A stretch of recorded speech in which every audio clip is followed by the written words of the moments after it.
Magandang umaga, tanghali, hapon, gabi sa mga kapwa ko marino. Ako po ang inyong lingkod, Batang Magdaragat.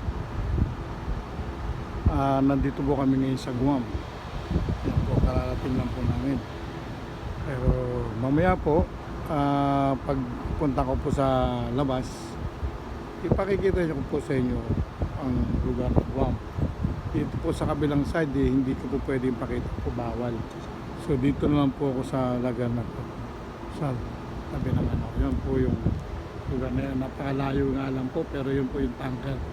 Yun po yung mga fuel, kung saan po kumukuha ng fuel ang mga taga-barko. Yun po dinadala yan. Ito po yung isang barko na natawagin ni Black Hole.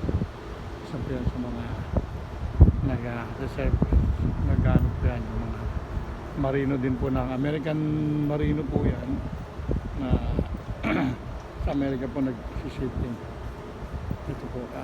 Yan po yung lugar na yan. Meron po kami security doon.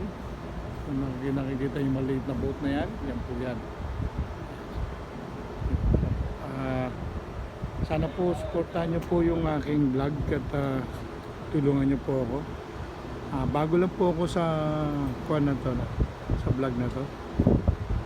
Sana po subaybayan nyo po ang aking channel, Film Batang Magdaragat. Yan po ang aking title channel po. Hindi po ang tulong ngayon. Huwag po nyo kalilimutan yung notification bell at saka sana po magano din po kayo, subscribe po kayo sa akin. Maraming pong salamat. Mamaya po pakikita ko po sa inyo yung lugar ng Guam.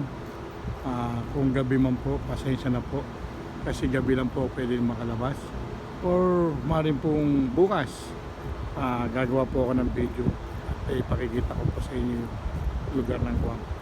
Ayan po yung kasama ko nasa taas at inaayos po yung horn. Ayan po siya. Ayan. Ako po yung kanyang watch partner, safety observer kung tawagin niya po. Papahappy ako po sa inyo yung kabilang sa may pier para makita nyo po. Andito kami sa pier. Ayan po. So, dito po kami sa pier na po. Okay. Maraming pong salamat at sana po isubaybayan yung aking vlog at subscribe po kayo sana sa akin. Maraming pong salamat. Ang inyong lingkod, Batang Magdaragat. Hanggang muli po. Maraming salamat.